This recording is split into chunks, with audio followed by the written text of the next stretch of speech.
بسم اللہ الرحمن الرحیم۔ السلام علیکم دوستوں، شروع کرتے ہیں اللہ تعالیٰ کے بابرکت نام سے جو نہایت مہربان اور رحم کرنے والا ہے۔ تو دوستوں، یہ کہانی فلسطین کی ہے۔ فلسطین کے ایک اسکول میں استانی نے بچوں سے ٹیسٹ میں پہلی پوزیشن حاصل کرنے والوں کو انعام کا وعدہ کیا۔ جو بھی ٹیسٹ میں فرسٹ آئے گا اس کو نئے جوتے ملیں گے۔ ٹیسٹ ہوا، سب نے یکساں نمبر حاصل کیے۔ اب ایک جوڑا سب کو دینا ناممکن تھا، اس لیے استانی نے کہا کہ چلیں قرعہ اندازی کرتے ہیں، جس کا بھی نام نکل آیا اس کو نئے جوتے دیں گے۔ اور قرعہ اندازی کے لیے سب کو کاغذ پر اپنا نام لکھنے اور ڈبے میں ڈالنے کا کہا گیا۔ استانی نے ڈبے میں موجود کاغذ کے ٹکڑوں کو مکس کیا تاکہ کسی کی حق تلفی نہ ہو جائے، اور پھر سب کے سامنے ایک اٹھایا، یوں ہی کھولا تو اس پر لکھا تھا وفا عبدالکریم۔ سب نے تالیاں بجائیں۔ وہ اشک بار آنکھوں سے اٹھی اور اپنا انعام وصول کیا۔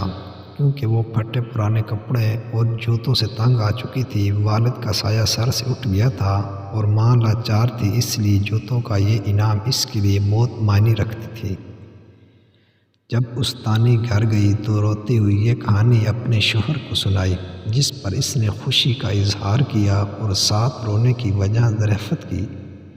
تو استانی پھوٹ پھوٹ کر رونے لگی کہ مجھے رونا وفا عبدالکریم کے جوتوں سے زیادہ دیگر بچوں کی احساس اور اپنے بے حسی پر آتا ہے۔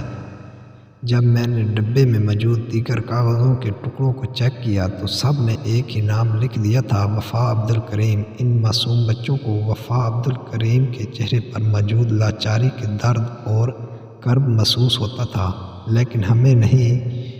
مجھے افسوس ہے، میرے ایک استاد بتایا کرتے تھے کہ بچوں کے اندر احساس پیدا کرنا اور عمل سخاوت کا درس دینا سب سے بہترین تربیت ہے۔ ہماری کئی اسلاف کے بارے میں کتابوں میں موجود ہے کہ وہ خیرات، صدقات اور زکوٰۃ اپنے ہاتھوں سے نہیں دیتے بلکہ بچوں کو دے کر ان سے تقسیم کرواتے تھے۔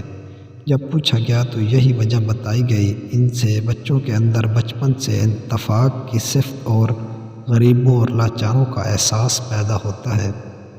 تو ویڈیو اچھی لگی دوستوں تو لائک سبسکرائب ضرور کریں۔